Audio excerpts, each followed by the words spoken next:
What up, guys? We're here at Collecticon Long Beach, and look at this massive line behind us. This is all VIP. We're gonna have a lot of fun here. There's a stacked setup at the show. We're gonna do some Pokemon card hunting today. I'm looking to fill out some of my Legendary Collection reverse holo foils. So we're gonna go do some hunting, see what we can find, see what we can get up to in this insane community. Guys, this is just VIP. The general admission goes way out there. It's gonna be a wild weekend. Guys, I hope you guys know I love you, God loves you. There's an awesome plan for your life. Let's go have some fun, see what we can find. All right, this is the calm before the storm. It's looking great in here.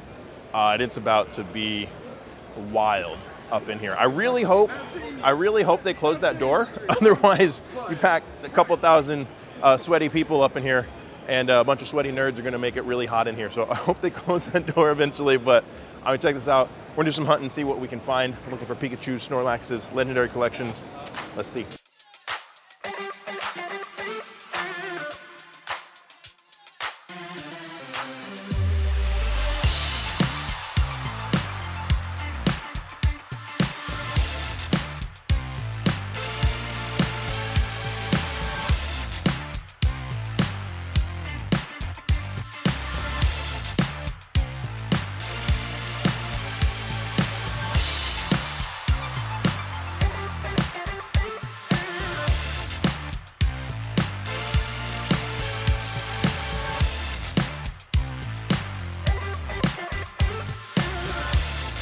Now this is like one of the sickest cards from Legendary Collection. So you got this Charizard box topper right here. I'm not going for the jumbo, the box topper set. I'm just going for like the main set of reverse, firework foils, but you don't see these often.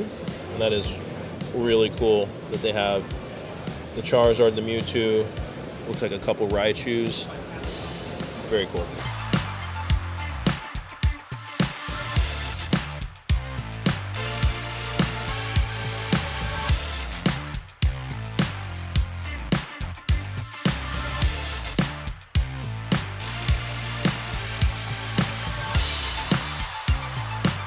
Okay, I think I found the first card that I'm interested in.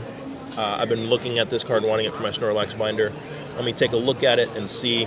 All right, I think I want to look at this Rocket Snorlax right here, my man. You want to meet at like Graded Garden in like 10 minutes? We'll go there after this. Okay. Yeah, I'm trying to help you balance it.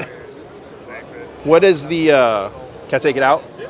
What is the condition that you would say it has? That's a good question. Obviously, Maybe LP.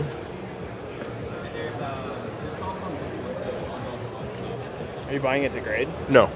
But I mean, condition still is a factor. I love that he's just been munching out though. You got 15, I'll do 10 on it. I was gonna say like yeah. That's a little above what like LP comps are, but I'll do 10 if you'll do 10. I'm straight on that. You're cool with that? First card of the weekend picked up. Not a crazy one. It's about $9, $10 for a lightly played version. And I just want to round out my Snorlax binder, so boom. All right, so the next thing we're going to do is we're going to go here to Graded Guard. A lot of people have been using them, and I have cards that I want to put some of these Graded Guards around, and we're going to grab some of these. I'm at another booth, and they've got some cool cards I think I might pick up. Interesting thing about all these 151, like you can pick up singles for such a great price. They've got some good Pikachu over here. If I'm talking constantly, it's because there's a massive DJ stand over there, and I don't want to get struck for a copyright.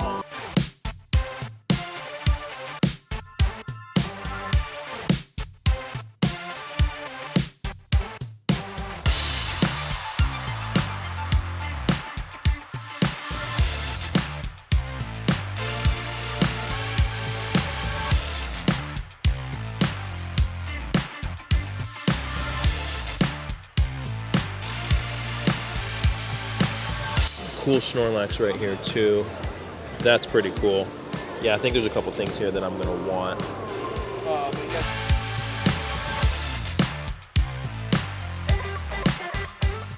Okay, so we're at Collecticon Long Beach, and we've got a dice game right here. I get 5 rolls for 20 bucks. Whatever I roll, I can hit any of these prizes. Worst case scenario, I'll walk away with 5 Obsidian Flames booster packs, which is fair for $20. So let's see what we get. We could win a freaking Moonbryon. Dream League booster box. Like, there's a lot of really cool prizes. So let's see. All right, first roll. 6, 9, 17. 17. 16, 17. Obsidian Flames on the first one. If I can get one thing that's not Obsidian Flames, I'll be happy. I'll be happy. Oh, okay. Oh, this is a high number. 17, 24. Don't! Just missed it. Just missed the 25. All right, third roll. 12, 13, 14, 15, 16. 16. Obsidian Flames. Come on, 5 ones. 12, 13, 14, 17. Yeah. 16, 17. Yeah, hey, maybe we'll pull a Charizard. Yeah. All right, last roll. 6, 7, 8, 9, 14. 5 Obsidian Flames packs. Obsidian Flames. All good. All right, let's rip them and see what we get. Hey, maybe we'll hit something cool. You never know. We're just going for it. Oh, yes! I like that. Good hit right on the first one. It's only worth a couple bucks, but it's the best art in the whole set, in my opinion. Yeah. You can just lay it down on the table, bro. Set, Come on, I haven't pulled a Charizard. Oh, I'll take that. I'll take that. there you go. Can we go 5 for 5? That would be insane. Can we go 5 for 5? I've done it before. You have? Never for me. And we got a holo Inte. Come on. Never pulled a Charizard. Let's just hit the Charizard. I don't even want the Charizard. I opened one case and I pulled 3. And not for me, of course. Right. And a Togekiss. Come on. Come on. Zardy Party. Like I said, I don't even want it, but I just want to pull it. Last pack magic. Oh, and it's a whiff. But honestly, a full art trainer and a Pidgeotto, not bad. Pretty cool. All right, it's lunchtime, and the line is insane. Look at this. If I can get a little peek, it's wild here. But the cool thing about this convention is right behind us, there's all kinds of food. So we're gonna go get some lunch. Okay, actually working out a pretty cool trade. I brought a few things to trade. I always forget to bring my trades. And I'm actually trading for a really sweet Weiss card that I want from Chainsaw Man. So we're here at the SoCal Buddies booth. And Taylor, I'm trading off one of my 2 Pristine 10 Iridas from V-Star Universe and a Dark Arbok Error and then some cash to pick up this freaking sick power from the Weiss Schwartz Chainsaw Man set. This is like the main hit from the trial deck, so you can't even pull this from the box. I'm adding some cash on top of it. It's like the one of the 2 cards I want from the set. So super dope trade. I just thought I would show you guys that. Thanks, bro. Okay, we found some legendary collections. What's your name, brother? Albert. Albert? Albert has, look at this, a whole bunch of LC reverse holo. So we're gonna try and work out a deal on a couple. Looking at the Ivysaur, Ninetales, potentially a few others. So let's see what we can work out.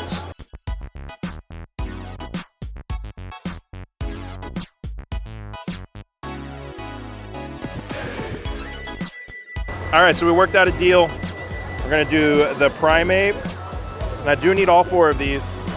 The Ninetales, oh my gosh, they're so beautiful. The Ivysaur, and the Full Heal Energy for 150 total. Not bad, as I want to chomp my way through this set. Really excited about that. Very cool.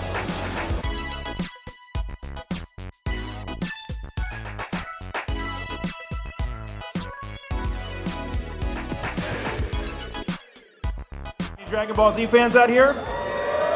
Well, guys, it is my honor to introduce 2 anime icons. Today we have Sean Schemmel and Chris Sabat. How you doing? How you doing? Hey, how you Sorry, doing? I ran right to the seat because this is the first time I've been able to sit down today. This All is day? great. Yeah. Yeah, we've been standing. So I want to share something interesting with you guys. A lot of y'all probably don't know who I am. My name's Dr. Applesauce. I'm a full-time YouTuber. You're a My what? Your name's what? I'm a full-time YouTuber. No, did you say your name's what? Dr. what? Dr. Applesauce. Do you have a doctorate in applesauce? I do not. So the story behind that, here's the thing.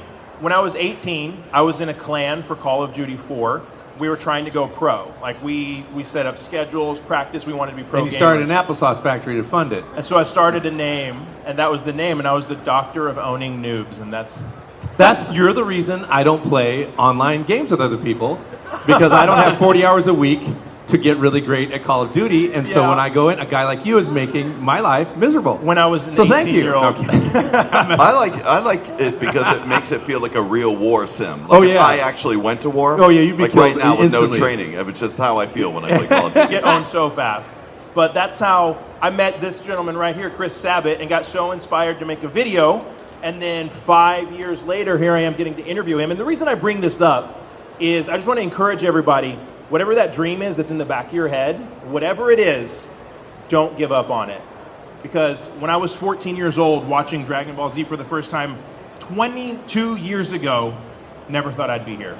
So just an encouragement for you guys. Whatever your dream is, whatever happens in life, whatever crap happens, just keep pushing after it. Except for voice acting, because the AI's taking all our voices and they're going to steal it from you, which I Yeah. find deplorable, disgusting, and resentful. So, so I don't encourage people to do voice acting anymore. I'm just like, no. I encourage people to be performers, though. 'cause Yes, perform. Perform, Yes. learn acting. We're in the right state for it. But yeah, I got a real issue with that. Well, and that's a big piece of voice acting that a lot of people don't realize is, right, you need to be a good actor and a good That's the performer. operative word in voice acting. Yeah, Right. acting. I was joking with Zach Aguilar yesterday. Hey, Zach, if you can hear me. Or Zach. I don't know. He's over there. Over there. Hey, Over Zach. there. I don't know. We were joking with Zach, and he said he had somebody come up to him the other day.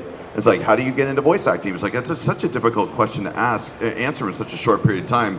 So we were joking about how he should tell them to learn Japanese. That's the only way to get into it. And then he said some long-winded Japanese phrase that probably the only one that he knows, but it sounded really good. And then we were thinking like they'd come back years later and they go, hey, I learned Japanese and I still didn't get into anime. And I'm like, exactly. But now you have a career in something that's way cooler than acting. You can now be a translator. Congratulations. That's true. Transferable skill. That's right. That is like the most awesome troll that Which- actually gives somebody something Which back Google in the Translate is future. also stealing. That's amazing. So I'm cynical about it. I'm sorry. thank you, gentlemen, for being here for Collecticon. We appreciate it. The fans appreciate it. A question We're that thrilled. I always like to ask, because I'm curious, y'all have met so many people, signed so many things. What is an interesting thing that you've signed that kind of always sticks out in your memory? Diaper. You signed it. Was it on a child? It was on the child and I think had been used. Oh my! So I said, you're going to want to get rid of this diaper. They're like, we're not going to get rid of it. I'm like, So does that make it That's more on valuable you. or less?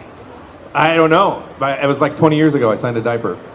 Wow, that is not the answer that I was I expecting. signed a birth certificate once, but not That's as the doctor. Someone That is- named their kid Vidal in Australia, and I signed the birth certificate. Very cool. That's interesting.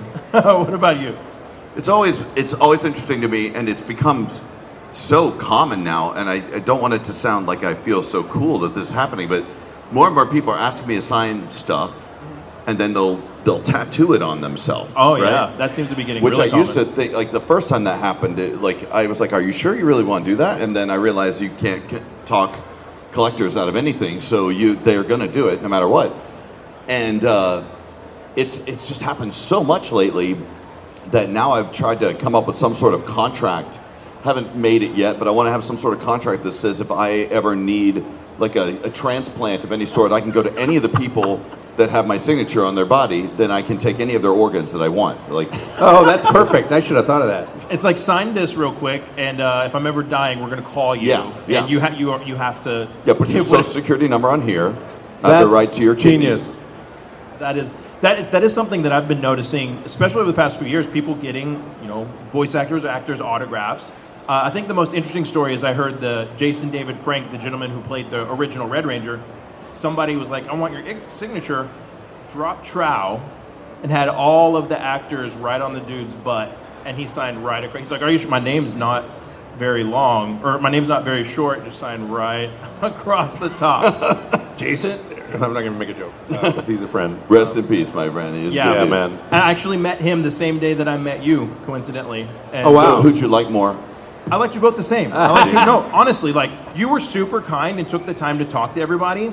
And the gentleman that met Jason right before me, I could tell he had special needs, and Jason remembered him and like talked with him and remembered Jason meeting was him multiple times. amazing with his Yeah. fans. He was Real Yeah, prince. he really, excellent really dude. was. Yeah, that was. And he could jump out of planes and karate chop stuff in midair. So that's pretty cool too. Yeah. So Which is not an exaggeration. He did hold the world no, record for it at one he point. really was like he practiced what he portrayed in his shows and stuff. It was Yeah, really he chopped stuff all the time. really cool. Yeah, he was an inspiration. But so another question that I'm interested in. Both of you obviously have helped shape the anime world in your own way. Like Dragon Ball Z was probably one of the original, most popular mainstream anime that's led to this huge boom in anime that we have today. And both of you voice so many different iconic characters and lead characters. So this is a question that I'm curious about. When you're going to voice a new character, how do you flush out like, okay, I want this character to at least be somewhat unique sounding? Like, what's that process look like? If you can even answer that in a short answer. Well, I can't answer it short, so I'm gonna let Chris go first. But yeah, I mean, and it's he's directing currently too. So we don't always get. One of the most difficult things about being a voice actor these days is that there really aren't a lot of in-person auditions anymore. There's Okay, not a lot yeah. of, and I'm sure half of you out here are actually actors. We're in close to Los Angeles, but you know what I'm talking about. You get these audition sides, and they don't give you a whole lot of information. It'll just say like Kenji, and it'll say he's 29 years old and he's super tough, and that's it. And you get, if you're lucky, you get a picture of him, and you just have to kind of do a little make-believe and just pretend he's something with no real context of what it's all about. So, especially it's in kind anime, of a crapshoot in some ways. yeah, in anime, a lot of the times, some of the better roles I've gotten are because I've worked with directors before that knew what they Right. wanted, and so they've asked me to do something. Right, and you may even be a little familiar with what they're looking for Sure. since you've worked with them in the past. That makes sense. Yeah. A lot of times when I have a situation, a script like that, the answers are in the dialogue. So, Okay. or if they, and sometimes they'll give you direction that doesn't seem to match the dialogue, and so I just do what I want. And with the gamble being, well, maybe I'm giving them something they haven't thought of that they like better. Interesting. And so, you know, I wish, when I started, you always went in for audition. And I do my best work when I'm working with a director because I'm really good at divining what someone wants in person when I'm looking them in the eye and I'm hearing their tone of voice. When it started doing all remote, because casting directors, in my opinion, are lazy, and that's not across the board, but they go, well, I got thousands to listen to. I go, well, then that's your job. Yeah. So I don't love that it's sent in because I don't think it's fair to the actor. I don't think it's fair to the craft of acting. I don't think it's, so it's bothered me for a long time because when I was booking in New York, I'd book 80% of my jobs because I was always going in person. And then when I moved to LA and it starts going remote, I book way less because and then I'll hear a guy get the job and I can do the voice exactly like that. I go, well, I would have done that if I was working with you. You probably would have coached me into that. Yeah. So the whole thing's been degrading for the last, So the what's whole personable? system has, in my opinion. Sean's not cynical at all. I'm sorry, I don't mean to be cynical, but it's been. Well, here's why. Let me be honest though. Here's why I'm so cynical. I love voice acting. Yeah. It's since I was a kid, it was my favorite thing. Like I love the fact that you could be somebody else Right. just by changing your voice. But now I can't if my genetics don't match or whatever. Yeah. And I'm not 100% white, by the way. Anyway, so I'm not. I'm 33%. That's a little disclaimer. Well, I'm just saying. My point is that I look a certain way and my genetics don't show that. And yet when I audition, they're like, well, you can't do this because of this. And I'm like, what? And so my attitude to voice acting is like, if you can do the job, I don't give a crap what you look like. Yeah. And that's all changed. And I do believe, by the way, representation matters. It does, Yeah. but I don't think that's how you solve it. And then you have the auditioning. And so the whole love of it, the Yeah. craft of it is being so eroded that I'm cynical because I love it so much. And so I'm like, I don't want to sound like a cynical jerk, but I'm like, when I started, it was awesome. Yeah.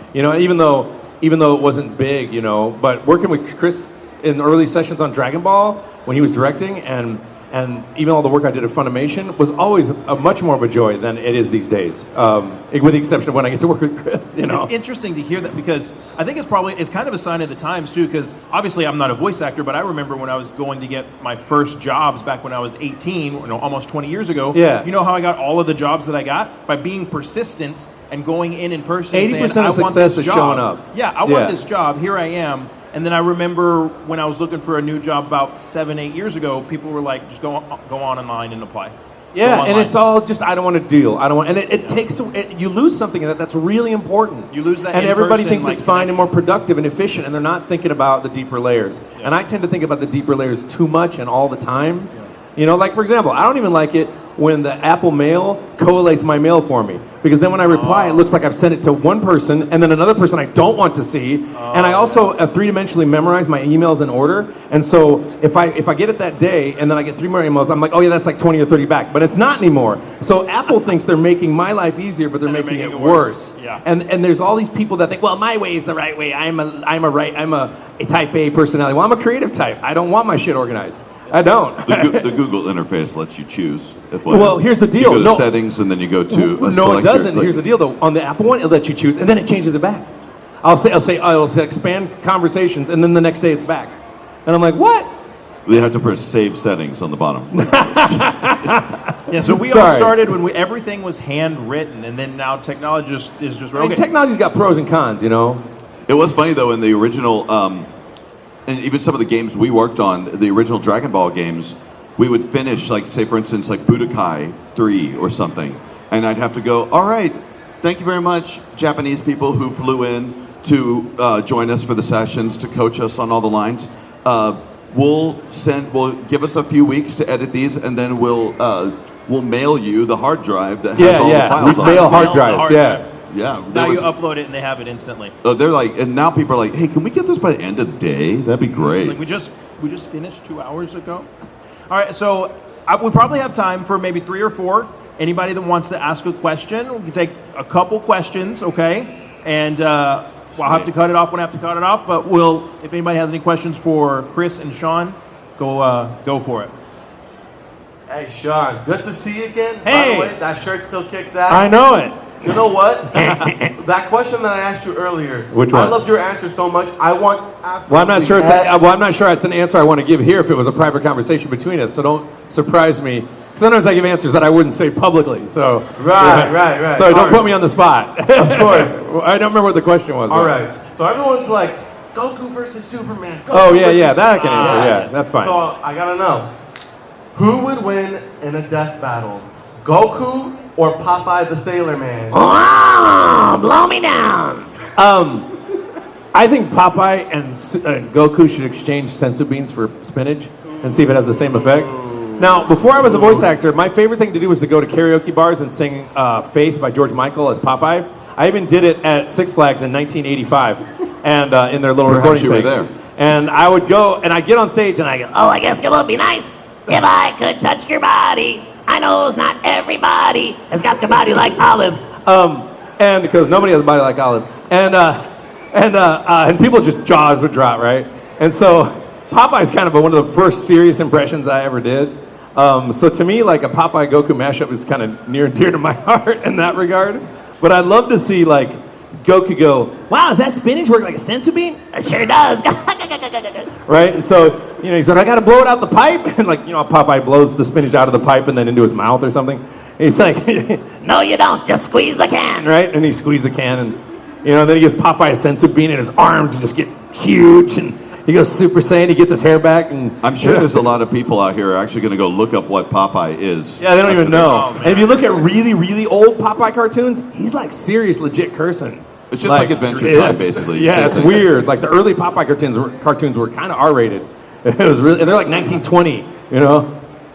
What a fun question. Thank you so much. Sorry, that's a question I would answer publicly, obviously. So, I thought you'd ask me something personal, and I forgot about it. Thank you. Thank you. Like, do you have a bidet? The answer is yes. Hey, bidets kick ass. Literally. Literally, man. All right, thank you. Thank you very much. All right, for both of you, who would win in a fight, Goku or Vegeta? I think that's answered on the show at some point. say, I think On it's been Superhero, proven. I think Yeah. supposedly Vegeta won. Nothing at the end apparently. of Superhero. Nothing. They'd be just exhausted. Supposedly. That'd be about it. If Vegeta ever defeated Goku, as in like killed him, that would be the end of the show. Wait, I got an idea. So Vegeta finally beats Goku. I don't know if he kills him or not. Defeats him. Then he goes into a deep depression and starts That's drinking. what I was thinking, yeah. And he does evil Superman, where he's flicking peanuts at the. If you saw that when He would Superman be was evil evil, again. Christopher Reeve Superman, and he would be like extra evil and depressed. He needs Goku. He can't survive without Goku. That's And then they like- go on this, and they beg the dragon. He's like crying to the dragon. He's like, please, I know I treat him like shit, but he was my best friend, and I have no one to fight against. Please wish him back. And the dragon's like, I can't do that. He's like, please, I'll That do would be anything. Akira Toriyama. He would mess with him enough to go, yeah, Dragon won't let you bring Goku back again. He's already been brought back too many times.